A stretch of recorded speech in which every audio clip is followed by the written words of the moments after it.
उत्तर प्रदेश का जनपद फर्रुखाबाद महाभारत काल की ऐतिहासिक धरोहर काम्पिल्य अब विश्व स्तरीय पर्यटन मानचित्र पर अपनी खास पहचान बनाने जा रहा है। यह वही भूमि है जिसे पंचाल की राजधानी माना जाता है और जहां द्रौपदी का जन्म और स्वयंवर हुआ था। प्रदेश सरकार ने महाभारत सर्किट के तहत काम्पिल्य के समेकित विकास के लिए 4.70 करोड़ रुपए की महत्वाकांक्षी योजना को मंजूरी दी है और इसकी प्रथम किस्त के रूप में 1.40 करोड़ रुपए जारी कर दिए गए हैं। बता दें कि जिलाधिकारी आशुतोष द्विवेदी ने बताया कि पर्यटन विभाग यहां आधुनिक सुविधाओं के साथ साथ तकनीक के माध्यम से ऐतिहासिक अनुभव को जीवन बनाने में जुटा है।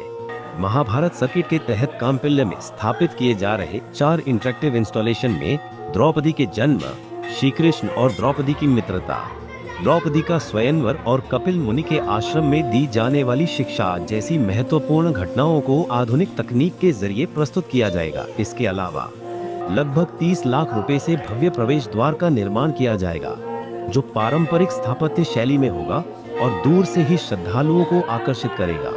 ये स्थल त्रेता युग में भगवान राम के अनुज शत्रुघ्न द्वारा स्थापित शिवलिंग के लिए भी प्रसिद्ध है, जिसका दर्शन विशेषकर सावन महीने में लाखों भक्त करने आते हैं। देखिए, काम्पिल बहुत ही ऐतिहासिक, सांस्कृतिक और धार्मिक दृष्टि से भारतीय संस्कृति का एक मुख्य बिंदु है। आपको ध्यान होगा, महाभारत कालीन द्रुपद राज की वो राजधानी थी और माता द्रौपदी का प्राकट्य स्थल भी है। वहाँ एक रामेश्वर मंदिर है, काफ़ी प्रसिद्ध मंदिर है जो मान्यता के अनुसार रामायण कालीन शत्रुघ्न जी के द्वारा स्थापित था। उसके और द्रौपदी कुंड दोनों को का इंटीग्रेटेड डेवलपमेंट के लिए 4.70 करोड़ का प्रोजेक्ट हम लोग भेजे थे जो सैंक्शन हो गया है और प्रथम किस्त के रूप में 1.40 करोड़ रुपया सैंक्शन भी हुआ है। उससे उसका आध्यात्मिक, धार्मिक, सांस्कृतिक महत्व के साथ साथ पर्यटन संबंधी आकर्षण भी बढ़ेगा।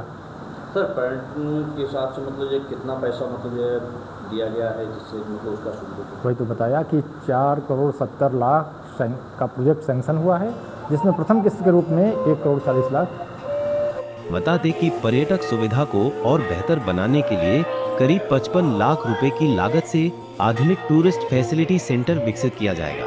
इसमें साफ सुथरे शौचालय, पेयजल, विश्राम स्थल, कैफेटेरिया और अन्य जरूरी सुविधाएं शामिल होंगी। इस प्रकार आने वाले श्रद्धालुओं और पर्यटकों को पूरी सुविधा के साथ बेहतर अनुभव मिलेगा।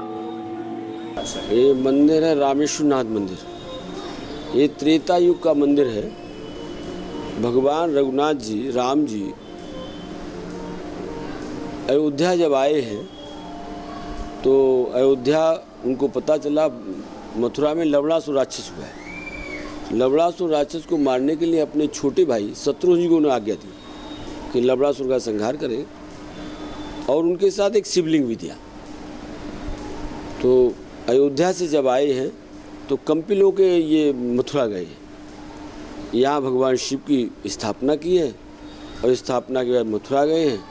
मथुरा में जाकर के लवणासुर का वध किया है।